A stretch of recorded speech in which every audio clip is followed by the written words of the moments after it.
Hello students, आज हम करते हैं विज्ञान का पहला पाठ पादपों में पोषण। पादप यानी कि पौधे, यानी कि पौधों के अंदर पोषण कैसे होता है। पोषण मीन्स भोजन प्राप्त करना, या पौधे अपना भोजन कैसे लेते हैं। वैसे हम 6th क्लास के अंदर पढ़ के आ चुके हैं कि जो आपका भोजन जो है वो सभी जीवों के लिए ज़रूरी है, और उन जीवों को जो भोजन लेना होता है उस भोजन के अंदर क्या क्या होता है आपका कार्बोहाइड्रेट, प्रोटीन, वसा, विटामिन, खनिज, ये सभी जो है उस भोजन के घटक होते हैं, जिनको हम क्या कहते हैं, पोषक कहते हैं, जिनको पोषक कहते हैं। तो ऐसे ही सभी जीव जो हैं उनको भोजन की आवश्यकता होती है, और ये ज़रूरी नहीं कि सभी जीव जो अपना भोजन खुद बना सकते हैं। सिर्फ पौधे ही या पादप ही ऐसे जीव जो अपना भोजन स्वयं बना सकते हैं। मानव या अन्य और कोई प्राणी वो प्रत्यक्ष या परोक्ष रूप से अपने भोजन के लिए पौधों पर ही निर्भर रहता है। यहाँ ये बता रखा है इस बारे में। तो जो है जैसे यहाँ बता रखा है, सभी जीवों को भोजन की आवश्यकता होती है और पौधे अपना भोजन स्वयं बना सकते हैं, परंतु मानव सहित कोई भी प्राणी अपना भोजन स्वयं नहीं बना सकता। वे पादपों अथवा पादपों का आहार ग्रहण करने वाले जंतुओं से अपना भोजन प्राप्त करते हैं। अब शुरू में यहाँ बता रखा, देखिए पादपों में पोषण विधि। तो इसमें क्या है, देखिए केवल पादप ही जो है ऐसे जीव हैं, पादप ही ऐसे जीव हैं जो जल, कार्बन डाइऑक्साइड और खनिज की सहायता से अपना भोजन बना सकते हैं, जो उनके आसपास उपलब्ध होते हैं, और इन पदार्थों से प्राप्त कर अपना भोजन बनाते हैं। और वो जो पदार्थ यानी जिनको पोषक बोलते हैं हम, उससे सजीवों की शारीरिक संरचना, वृद्धि और जो मुरम्मत जो है या रखरखाव जो है सारा उसी की हेल्प से होता है। ये जीवों को भोजन जो है जीवों को ऊर्जा देने का काम भी करता है। तो यहाँ से जो आएगा आपका ये सजीवों द्वारा भोजन ग्रहण करने एवं इसके उपयोग की विधि को क्या कहते हैं, पोषण कहते हैं। अब पोषण के लिए अलग अलग तरीके हो सकते हैं। जैसे यहाँ एक ये दे रखा आपका ये स्वपोषण।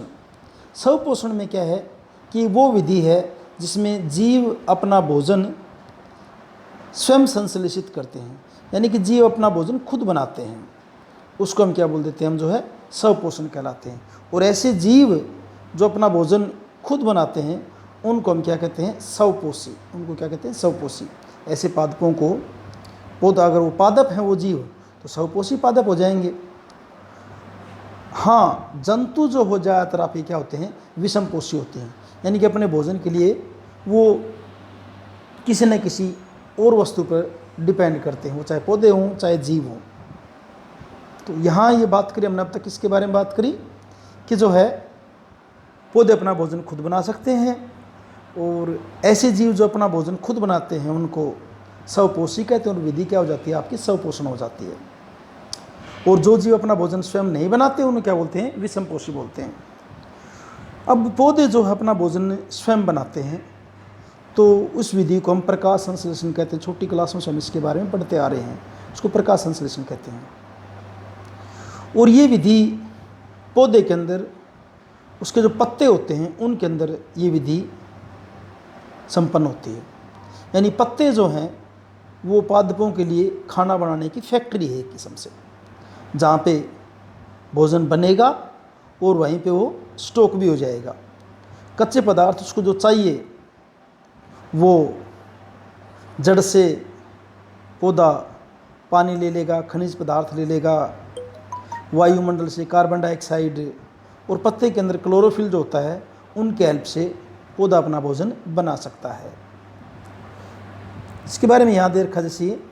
और पत्ते के अंदर जो है जो कार्बन डाइऑक्साइड की जो जरूरत पड़ती है पौधे को, वो कहाँ से मिलती है कार्बन डाइऑक्साइड पौधे को, कि जो पादपों के जो पत्तियाँ होती हैं उनके अंदर छोटे छोटे छिद्र होते हैं, जिनको हम रंध्र कहते हैं। छोटे छोटे छिद्र होते हैं, उनको हम रंध्र कहते हैं। उनमें से जो है पौधा जो है अपना कार्बन डाइऑक्साइड को ग्रहण कर लेता है। जल जो है वो पौधा भूमि से जड़ों के द्वारा प्राप्त करता है, और जब वो वहाँ से जल को प्राप्त करेगा, साथ में खनिज लवण जो भूमि के अंदर हैं वो जल के द्वारा अवशोषित होकर पत्तियों तक पहुँच जाते हैं। और इन खनिज पदार्थों का पत्तियों तक पहुंचने का कार्य किसकी सहायता से किया जाता है? वाहिकाओं की सहायता से। ये वाहिकाएं नली के समान होती हैं जो जड़, तना और शाखाओं और पत्तियों तक फैली हुई होती हैं, एक रास्ता बनाती हैं भोजन को, इन खनिज पदार्थों को पहुंचाने के लिए। पत्तियों में एक हरा वर्णक होता है जिसको क्या बोलते हैं? क्लोरोफिल बोलते हैं, क्लोरोफिल बोलते हैं। और क्लोरोफिल हो गया पत्ते के लिए सूर्य के प्रकाश की उपस्थिति होनी चाहिए, ज़मीन से जल और खनिज पदार्थ ले लिए, और उसकी सहायता से पत्तियों के अंदर भोजन का निर्माण होता है, जिसको हम प्रकाश संश्लेषण कहते हैं। प्रकाश संश्लेषण कहते हैं। यहाँ बता रखा है पत्तियों में एक हरा वर्णक होता है जिसको क्लोरोफिल कहते हैं, और क्लोरोफिल साथ में सूर्य का प्रकाश यानी कि सूर्य की ऊर्जा, ज़मीन से जल ले लिया, कार्बन डाइऑक्साइड ले ली पत्तियों की हेल्प से, और पौधे ने अपने भोजन को संश्लेषित कर लिया, बना लिया है। और इस पूरी जो प्रक्रिया उसको क्या कहते हैं? हम प्रकाश संश्लेषण कहते हैं। यहाँ से आप इसकी डेफिनेशन भी लिख सकते हैं। उसके बाद आगे जो है आपका ये बता देखिए, यानी कि अब जितने भी जीव हैं वो प्रत्यक्ष या परोक्ष रूप से अपने भोजन के लिए पौधों पर निर्भर करते हैं। कुछ जीव तो सीधे ही पौधे से अपना भोजन प्राप्त करते हैं, और कुछ जीव ऐसे हैं जो दूसरे जीवों को खाते हैं, और वो दूसरे जीव अपना भोजन फिर पौधों से प्राप्त करते हैं। तो अगर किसी भी तरीके से अगर प्रकाश संश्लेषण की प्रक्रिया अगर रुक जाती है तो सभी जीवों का जीवन यापन समाप्त हो जाएगा। क्यों? क्योंकि सभी जीव जो है वो प्रत्यक्ष या परोक्ष रूप से अपने भोजन के लिए पौधों पर निर्भर करते हैं।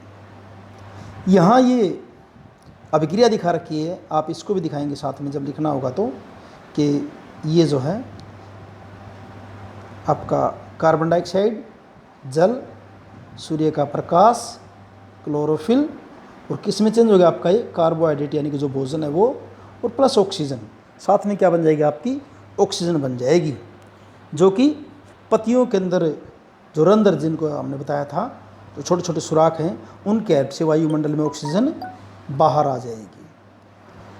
तो इस प्रकार से आपके प्रकाश संश्लेषण की प्रक्रिया संपन्न होती है। अब यहाँ जो कार्बोहाइड्रेट जो बना है वो एक प्रकार से भोजन है, मंड या स्टार्च में जो बाद में परिवर्तित हो जाता है। तो उसके बारे में देखिए, यहाँ एक बार पहले ये बता रखा है कि जो रंध्र है क्या, उसके बारे में फिगर बता रखा है। ये पत्ती दिखा रखी है आपकी, इसके अंदर यहाँ पे किसको दिखा रखा है? रंध्र को दिखा रखा है। पत्ती के अंदर रंध्र है जहाँ से ऑक्सीजन और कार्बन डाइऑक्साइड का आदान प्रदान होता है। ऑक्सीजन बाहर आती है और कार्बन डाइऑक्साइड पौधे के अंदर जाती है। ये दिखा रखा है यहाँ पे रंध्र जो आपका ये दिखा रखा है। इसके अंदर ये द्वार कोशिका दिखा रखी हैं, द्वार कोशिकाएँ, और अंदर से बीच के अंदर रंध्री द्वार जहाँ से ऑक्सीजन और कार्बन डाइऑक्साइड का आदान प्रदान होता है। और ये बना रखा है आपका पत्ती की काट दिखा रखी है, इसमें कहाँ पे क्लोरोफिल है और रंध्र क्या है और आपकी द्वार कोशिकाएँ क्या हैं, इसके बारे में बता रखा है। अब एक फिगर ये भी दिखा रखी है यहाँ पे कि पौधे के अंदर जो भोजन बन रहा है उसके लिए देखिए सूर्य से सौर ऊर्जा आ रही है, और पत्ते के अंदर जा क्या रहा आपका? कार्बन डाइऑक्साइड जा रही है इसके अंदर, और ऑक्सीजन इससे बाहर आ रही है। और ज़मीन में से जो आपका ये पौधा क्या ले लेगा? जल ले लेगा। ज़मीन में से पौधा जल और खनिज ले लेगा, और क्लोरोफिल तो जो है आपका पत्तियों के अंदर है ही। इसके बाद जो है आगे ये दिखा रखा है आपका यहाँ पे कि कई बार देखते हैं कि सभी पत्तों का रंग जो है हरा नहीं होता है। कुछ पत्ते लाल रंग के दिखते हैं, बैंगनी रंग के या भूरे रंग के भी हमें दिखते हैं। तो ऐसा क्यों होता होगा? उसके बारे में जिक्र है कि वहाँ पत्ते के अंदर ऐसा नहीं है कि उसका पत्ते का रंग लाल हो गया है, बैंगनी हो गया है, तो वहाँ क्लोरोफिल नहीं है। क्लोरोफिल है उसके अंदर, लेकिन बाकी जो वर्णक हैं, जो लाल रंग का वर्णक है या बैंगनी रंग का वर्णक है, वो हरे रंग के वर्णक को ढक लेता है, उसको दिखने नहीं देता, उसका जिक्र है। फिर बात करते हैं जो मरुस्थली पौधे जो होते हैं, उनके अंदर भी पत्तियाँ नहीं होती हैं। मरुस्थल में जो पौधे उगते हैं, क्यों? क्योंकि वहाँ पे पौधों के अंदर वाष्पोत्सर्जन के द्वारा जल खत्म होने के ज़्यादा चांस होते हैं, इसलिए उनके अंदर सल्की पत्तियाँ सल्क टाइप की या सूल टाइप की होती हैं, ताकि पौधे से कम वाष्प के द्वारा जल बाहर जाए। उनके अंदर जो है आपकी प्रकाश संश्लेषण की प्रक्रिया उन पौधों में, मरुस्थली पौधों में तने के द्वारा होती है, और उनका तना कैसे रंग का होता है? आपका हरे रंग का होता है। एक ही फिर क्रियाकलाप बता रखा है यहाँ पे कि जिसके हेल्प से हम ये बता सकते हैं कि पौधा जो है अगर धूप में रहेगा तो उसके अंदर प्रकाश संश्लेषण की हेल्प से जो है कार्बोहाइड्रेट स्टार्च बनते रहेंगे, और जिसको अंधेरे में रख देंगे उसके अंदर ऐसी प्रक्रिया नहीं होगी।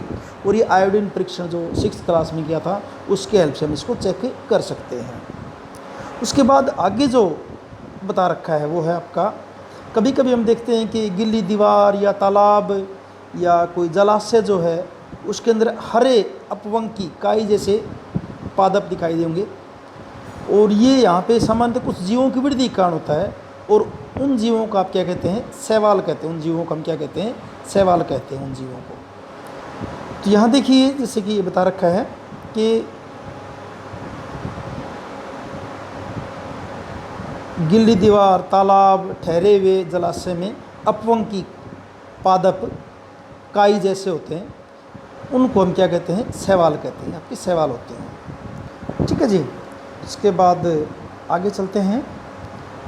आगे है इसके अंदर ये विभिन्न रंगों की पत्तियाँ, जिसके बारे में बात कर रहे थे ना, कि हरे रंग के अलावा भी पौधों के अंदर अलग अलग रंग की पत्तियाँ होती हैं, तो उनमें क्लोरोफिल के अलावा कुछ और वर्णक भी होते हैं, और वो वर्णक हरे रंग को ढक लेते हैं। अब नेक्स्ट जो इसके अंदर जो टॉपिक है उसे वो है आपका पादपों में कार्बोहाइड्रेट के अतिरिक्त अन्य खाद्यों का संश्लेषण। यानी कि ये जो हमने प्रकाश संश्लेषण की बात करी, उसके अंदर कार्बोहाइड्रेट का निर्माण हो रहा था।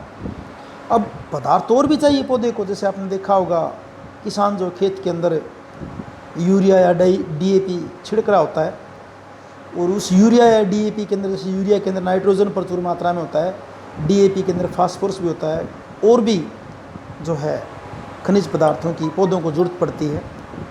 तो यहाँ जो बता रखा है वो किसका जिक्र है कि पौधों के अंदर नाइट्रोजन की ज़रूरत कैसे पूरी होती है।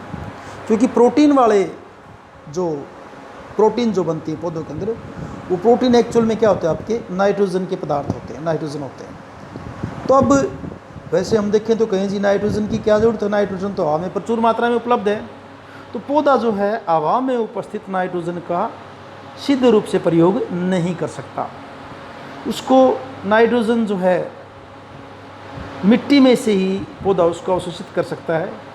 तो उसके लिए पौधों की जड़ों के अंदर विशेष प्रकार के जीवाणु रहते हैं, जिनको हम जो है राइजोबियम कहते हैं, राइजोबियम बोलते हैं उनको।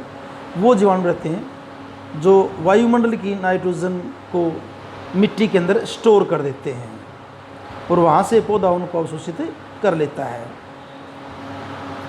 तो यहाँ ये बता रखा सारा इसके अंदर ये कि वायु में नाइट्रोजन गैसीय अवस्था में बहुत होती है, लेकिन पौधा उसको ऐसे अवशोषण नहीं कर सकता।